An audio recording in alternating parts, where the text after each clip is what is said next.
Capítulo 9. La filosofía de Adolfo Sánchez Vázquez, 1915 a 2011. El biógrafo Stefan Gandler I comienza el relato sobre la vida de nuestro gran pensador español mexicano Adolfo Sánchez Vázquez con un poema de Bertolt Brecht. A las ciudades llegué a la hora del desorden, cuando el hambre reinaba. Mi comida comí entre las batallas. Las calles en mi tiempo llevaban al lodazal. Las fuerzas eran muy pocas. La meta estaba muy lejana. Así se pasó el tiempo que se me dio sobre la tierra.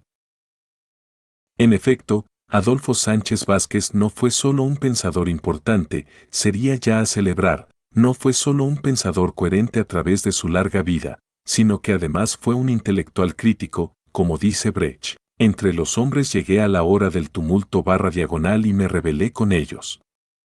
Fue un rebelde, fue siempre un actor crítico, nunca se doblegó, y por ello partió de España hacia el exilio. Fue un miembro prominente del exilio español en México. Mi reflexión será la de un miembro del exilio latinoamericano en este noble país. El exilio es un espacio, es un tiempo y es un mundo. Es un espacio porque hay que dejar lo propio conocido desde el nacimiento, con sus experiencias comprensibles por todos, por sus familiares, sus amigos, sus contemporáneos e igualmente sus enemigos. Dejar todo eso es irremediable, nunca podrá cicatrizarse. Es un tiempo, porque el sucederse de los eventos vividos desde el origen de pronto se interrumpe y uno se incorpora al transcurso del tiempo de otra comunidad, que puede hablar la misma lengua. Esto es esencial para el que se ocupa de la crítica literaria o es poeta, ya que la lengua que hace del exilio algo menos brutal, pero no elimina esa no clara comprensión del tiempo de la nueva patria. Es un mundo, un nuevo mundo, en el sentido ontológico de Heidegger una nueva totalidad de sentido, y del sentido de la propia vida, de los proyectos, de la existencia. El mundo al que el exiliado accede le mantendrá para siempre como extranjero, no se olviden que fueron extranjeros en Egipto, dice por ahí un libro semita, y esto porque esa extranjería que sufre el exiliado es, sin embargo, una cualidad positiva para el observador crítico, porque pierde ante los hechos cotidianos la complicidad ingenua del autóctono. Esta experiencia la vivió Sánchez Vázquez cuando España fue dividida por el fascismo franquista, que tocó la vida de nuestro filósofo en 1939. Había vivido en España 22 años, viviría en México los restantes 72. El mismo filósofo que se quejará un tanto de no haber podido terminar su formación filosófica en España, ya que usó sus últimos años en la participación directa de la guerra en favor de la República. Pero esto nos demuestra una virtud: la filosofía no es un discurso como los demás. Frecuentemente se alcanza la elección adulta de su ejercicio justamente para poder explicar o criticar la vivida experiencia no filosófica, como enunciaba Alphonse de Waelens, tenida antes por el compromiso exigido por una conciencia moral clara, abierta a los más desprotegidos. Y es el caso de Sánchez Vázquez. El exilio de nuestro pensador fue desgarrador. Vivió años en México pero pensando en su patria primera, con amigos antiguos o nuevos que partieron con la misma experiencia. Eso hizo más difícil el injertarse de cuerpo entero en la nueva realidad. Permítanme un comentario. Debo decir que, cuando decidí venir a México, después de un atentado de bomba en mi hogar, de que me expulsaran de la universidad en la última etapa de la radicalización hacia la derecha del peronismo que se transformará en la dictadura de Videla, cumplía una consigna: no vuelvas los ojos al pasado o te transformarás en una estatua de sal, como dice otro texto semita. Estuve en México sin añoranzas desde el primer día. Claro que era más fácil. Para mí, México era una provincia norteña de la sureña Argentina, de mi patria grande, América Latina. Las montañas que cobijan a los chilangos no son al final las mismas cordilleras de los Andes junto a las que nací, que se dividen en Sierra Madre Oriental y Occidental, para volver a unirse en las Rocallosas. Debo decir que coincido con nuestro filósofo, y en ello juzgo una ventaja, una virtud, cuando en 1978, casi 40 años después de su partida, decide quedarse en México, ya que tanto si vuelve como si no vuelve, jamás dejará de ser un exiliado. 2. Sánchez Vázquez, al comprender por la guerra europea del 39 al 45 que el exilio sería largo, y por la necesidad de encontrar razones firmes a su compromiso de izquierda, ingresa a la Facultad de Filosofía de la UNAM, donde tiene maestros y compañeros igualmente exilado, José Gauss, Wenceslao Roses, el Grupo Hiperión, siempre teniendo como horizonte el precisar la filosofía marxista, y en este caso teniendo a Elie de Gortari como maestro de lógica dialéctica, del que será su asistente desde 1952. A sus 38 años concluye su maestría en filosofía. En 1956, ante los del Besos Congreso del PC de la URSS, comienza la lenta ruta de la crítica del dogmatismo marxista, que será su posición definitiva. Habiendo renunciado al PC y siendo nombrado en 1959, a sus 40 años, profesor en la Facultad de Filosofía de la UNAM, se dedicará de por vida a esa reconstrucción teórica. Solo en 1966 defenderá su tesis doctoral sobre la praxis 3, casi a sus 50 años. Ahora quiero referirme a esta obra, no abordando hoy sus trabajos sobre estética. La intención consiste en sacar a Marx de una discusión filosófico-dogmática del diamat y situarlo críticamente dentro de un horizonte propiamente filosófico.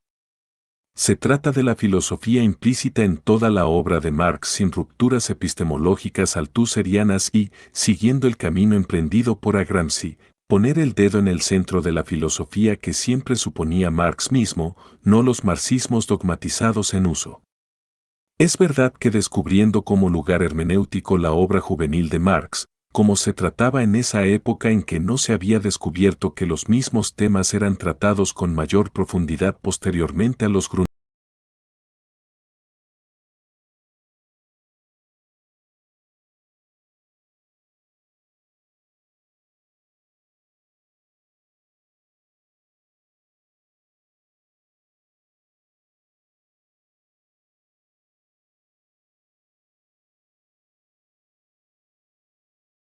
Grundrisse. En concreto, en torno a las 11 tesis sobre Feuerbach. Esto implica 3 momentos en relación con el tema de la filosofía de la praxis. 1. Considerar a la praxis como fundamento y no como fundada en el conocimiento. 2. La praxis como criterio, si se entiende que es criterio, de verdad. 3. La praxis como la finalidad del conocimiento. Se trataría de superar tanto el idealismo como el materialismo ingenuo en la teoría del conocimiento. El idealista tiende a identificar el mundo con la realidad, es decir, el conocimiento llega hasta el horizonte de la totalidad de nuestras experiencias que se identifica con la totalidad de lo real. El materialista ingenuo tiende a afirmar que se accede de manera directa a las cosas reales como materia de trabajo sin supuestos. Ambas posiciones simplifican lo que acontece y que Sánchez Vázquez está decidido a clarificar en detalle a través de la función que cumple la praxis en ese proceso cognitivo. Praxis, aquella palabra griega praxis, que Aristóteles en la Ética a Nicómaco describe diciendo, praxis kai poiesis heteron, la praxis y el acto técnico son distintos. Es en el pensamiento clásico aristotélico la acción interhumana, relaciones de amistad, odio, justicia, etc. La poiesis es la acción productiva o instrumental del ser humano con la naturaleza, cuya virtud es la tecne, como la agricultura. Sánchez Vázquez, partiendo de Marx, la describe como la acción humana que puede transformar la realidad, realidad política, por ejemplo, en el nivel interhumano, o realidad física por el trabajo humano. El acto cognitivo humano no anticipa a la praxis, como se cree habitualmente, como cuando se dice, proyectó teóricamente su plan político, el aspecto teórico, y después lo llevó a cabo, el aspecto práctico, sino por el contrario, situó su subjetividad en el mundo desde ponerse por la praxis en una cierta perspectiva de la totalidad de la realidad que lo circunda, desde donde sí da la posibilidad de conocer el objeto teórico. En este caso, la praxis antecede a la teórica, que es producida, la teoría, desde el horizonte que la praxis le enmarcó. La praxis es el fundamento de la teoría. Si me remitiera a el ser y el tiempo de M. Heidegger, encontraría, debo decirlo, algo semejante, es desde el horizonte del poder ser como futuro y desde el mundo cotidiano práctico, que puedo preguntar por el contenido teórico de algún ente que me rodea en el mundo. Heidegger, además de Husserl, descubrió esta temática gracias a Lukács y por su intermedio fue deudor de Marx. La praxis, entonces, es siempre fundamento de la teoría. Cuando Descartes enunció, yo pienso, luego soy, no se trataba de un momento ontológico originario, sino de un acto ya fundado. Antes de decir yo pienso ya sabía lo que era el yo y el pensar en su mundo cotidiano.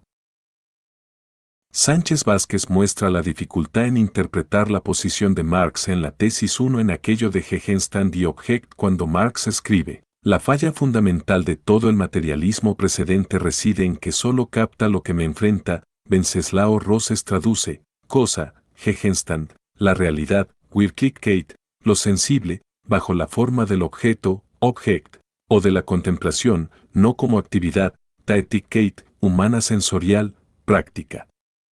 Sinlich, 4. Wittgenstein, en L del Tractatus escribe, el mundo, Welt, es la totalidad de hechos, Tatsachen, no de cosas, Dinge. ¿Estará refiriéndose Marx a algo análogo? La praxis es el mundo, lo dado, de donde se parte, los hechos son los que me enfrentan, de Marx, en el mundo, son los componentes prácticos, sin liche, o descubiertos desde la totalidad del mundo, como su supuesto. Los objetos son los que se constituyen en el acto cognitivo a partir de los hechos y como teoría que viene después de la existencia práctica en el mundo cotidiano de lo que me enfrenta. Las cosas están en la realidad más allá del mundo a la que debe irse accediendo por el conocimiento posterior, pero siempre desde el mundo, desde la praxis y como su despliegue. El conocimiento queda así fundado en la praxis.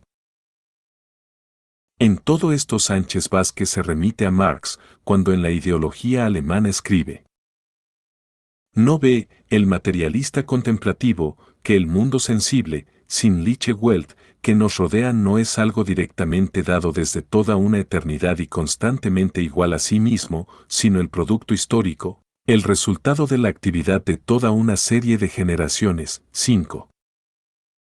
Ese mundo, sensible y práctico, es la condición ontológica de posibilidad de todo conocimiento, teórico, posible. Escribe Sánchez Vázquez. El conocimiento solo existe en la práctica, y lo es de objetos integrados en ella, de una realidad que ha perdido ya, o está en vías de perder, su existencia inmediata, para ser una realidad mediada por el hombre. 6. Por todo ello, la praxis es también el criterio de verdad del conocimiento. En mis categorías, si verdad es la actualización cerebral de la cosa real en la propia subjetividad, esa actualización que es el conocimiento, está situada, orientada y delimitada por el interés dictado por la praxis del mundo cotidiano. Además, el criterio o la prueba, o el juicio, de que dicha actualización sea verdadera, es decir, que coincida con la realidad, no puede realizarse sino a través de la praxis. La mera verdad real como actualización se despliega como verdad probada o verdad verificada por medio de la praxis. El problema de la verdad objetiva, o sea, de si nuestro pensamiento concuerda con las cosas que preexisten a él, no es un problema que pueda resolverse teóricamente, en una mera confrontación teórica de nuestro concepto con el objeto o de mi pensamiento con otros pensamientos. Es decir, la verdad de un pensamiento no puede fundarse si no sale de la esfera misma del pensamiento. 7. Es decir, dicho pasaje de verificación no puede sino volver al mundo cotidiano práctico para ahí constatar su vigencia. 8. Aquí hay toda una discusión con el pragmatismo. Hay un tercer aspecto aún más particular. La praxis es el fin, el propósito del conocimiento. Se conoce para llevar a la práctica lo pensado, y en ese caso, de nuevo, la praxis antecede al conocimiento como su finalidad última, si no se lleva a la práctica es intrascendente. Como cuando se dice, vivimos para conocer, sería la posición idealista, o conocemos algo para vivir, esta es la posición de Marx, de Sánchez Vázquez y la mía propia. El vivir en el contenido de la praxis en último término. Pero esto nos lleva a un nuevo y fundamental tema. Si el mundo sensible y práctico cotidiano es el punto ontológico de partida, la praxis se juega en todo su sentido como una acción transformadora de ese mismo estado de cosas, especialmente cuando se ha fetichizado por la dominación, lo habitual, lo fetichizado. La praxis irrumpe así como praxis revolucionaria en el paroxismo de su actualidad, cuestión estudiada por Sánchez Vázquez comentando la famosa tesis 11, los filósofos se han limitado solo, nur, a interpretar de diversos modos el mundo, Welt escribe en la primera parte. Esa interpretación del mundo práctico y sensible no es equivocada ni debería abandonarse, pero de lo que se trata es de transformarlo, Verandern, 9 y todavía más claro. De ahí que Feuerbach no comprenda la importancia de la actividad, Tätigkeit, revolucionaria, de la actividad crítico-práctica. La transformación del mundo práctico cotidiano, que alberga uno de sus entramados el sistema capitalista, con una determinación material que nunca se niega pero a la cual no se le asigna la última instancia de la exigencia de todas las transformaciones, quedó claramente enunciada por nuestro filósofo. Sánchez Vázquez defendió las tesis de Marx, hoy más vigentes que nunca, y lo hizo en un tiempo en el que el giro lingüístico había negado como objeto de la filosofía todo lo que no fuera lenguaje y verdad lógica bajo la hegemonía del Círculo de Viena y sus desarrollos transatlánticos, latinoamericanos y particularmente mexicanos. Su tarea no fue fácil, pero opino que fue justa, adecuada, verdadera, y es la que continúa en pie. Como exclamaba Paul Ricoeur recordando a su maestro Emmanuel Mounier, en el sentido de que teníamos del amigo y maestro sus obras completas, pero que parte minúscula son las obras completas de un autor, aunque se cuenten sus libros por decenas y sus artículos y actividades por centenas, con la inmensa vitalidad de un colega que en vida hubiera podido expresar mucho más de más experiencias que se llevó consigo al abandonarnos. Su obra es un minúsculo recuerdo de una infinita subjetividad. Valgan estas cortas líneas como recuerdo y como gesto de celebración al filósofo coherente en su larga vida con una misma posición crítica y orientada por el criterio de no poder soportar la injusticia que sufren las víctimas de la dominación, aunque haya que sufrir en la propia corporalidad el golpe del poder destructor del mal en la historia.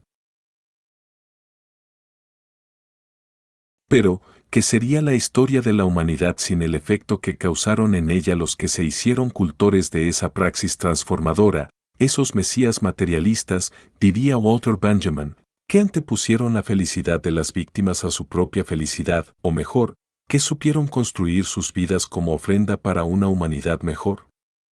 Sánchez Vázquez fue uno de esos héroes. Deseo recordarlo hoy como cuando estaba con nosotros.